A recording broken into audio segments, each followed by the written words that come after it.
قائم تھے کہ مذہب کی بنیاد پر ملکوں کی تقسیم نہیں کی جا سکتی ہے.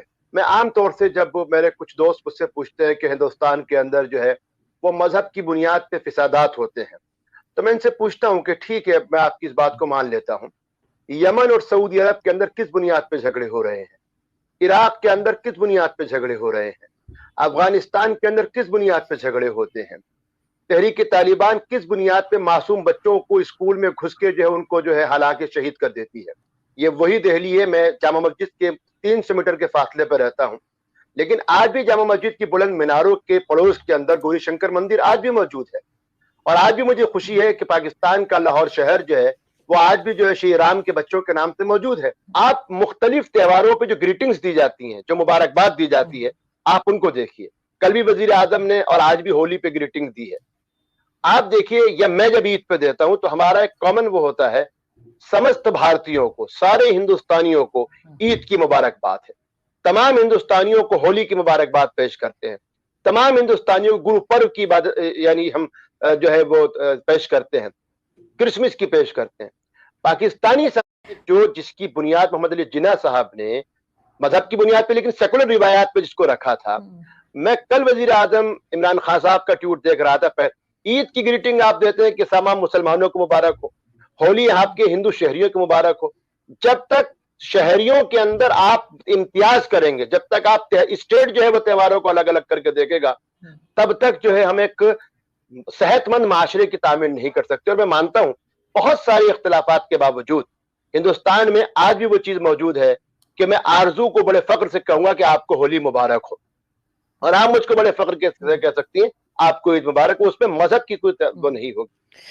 بالکل آپ ٹھیک کہہ رہے ہیں، لیکن ساتھ ہی میں آپ سے یہ بھی پوچھنا چاہوں گی کہ یہ جو آپ بات کر رہے ہیں، انتہا پسندی کی بات ہوئی ہے، پاکستان میں بھی ہے بہت زیادہ، اور یہ جو اسلام میں کہا جاتا ہے کہ کافروں کو مار دو، اور آج کل آپ دیکھتے ہوں گے بچوں کے ہاتھ میں بھی تلواریں لکڑی کی دی ہوئی ہیں اور سر تن سے جدا کر دو، تو یہ چیز آپ ہندوستان کے مسلمانوں میں بھی پاتے ہیں یا یہ صرف پاکستان میں ہی ہے کہ کافروں کو مار دیں اور جو بھی نان مسلم ہے اس کو مار دیں، احمدیوں کو مار دیں؟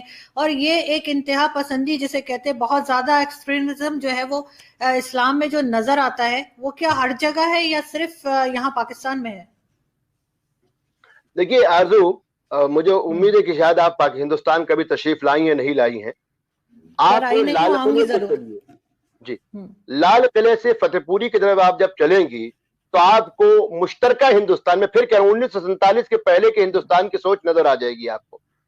سب سے پہلے جو ہے وہ جین مندر ہے، اس کے بعد شیو مندر ہے، اس کے بعد شری کرشن مندر ہے، اس کے سامنے چرچ ہے، اس کے بعد جو ہے وہ گرو گوبند سنگھ کا، گرو تیغ بہادر صاحب کی شہادت گاہ ہے، اس کے بعد مسجد ہے، پھر فتح پوری مسجد آتی ہے.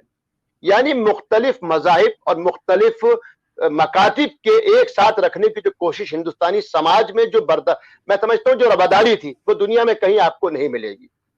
اسی ملک کے اندر اہل تصوف اور اہل مدرسہ دونوں ساتھ رہ رہے تھے.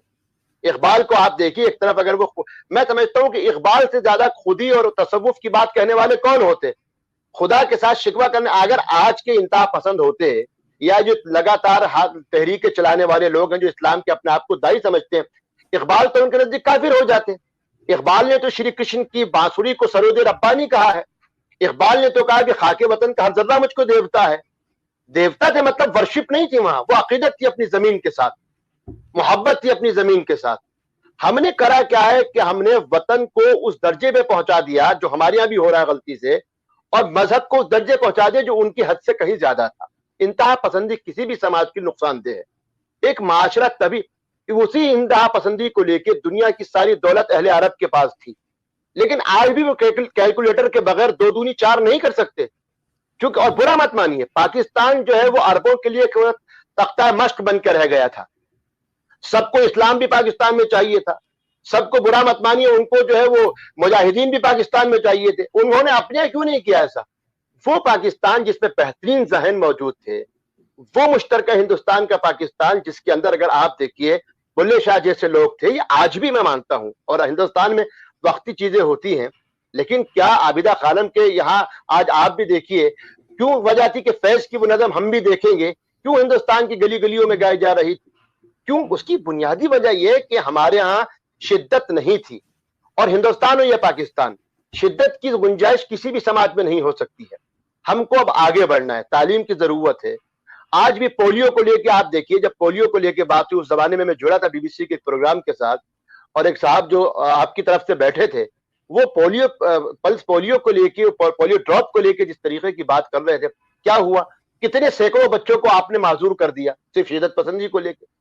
وقت ہے, ہم کو آگے بڑھنے کی ضرورت ہے. اسلام لگاتار آگے بڑھنے کی بات کرتا ہے. میں اپنے ہندو ساتھیوں کے عام طور سے بھارت میں ایک بات بتاتا ہوں کہ یوگ کو لے کے, یوگا کو لے کے پوری دنیا میں ہمارے یہاں بھی اختلاف ہوا, کچھ لوگوں نے کریں گے نہیں کریں گے, لیکن اس یوگا کو ہندوستان سے باہر پہنچانے والے تو البیرونی تھے. اس یوگا کی تعریف کا تو البیرونی کو بھی ہم کل کافر کہہ دیں گے.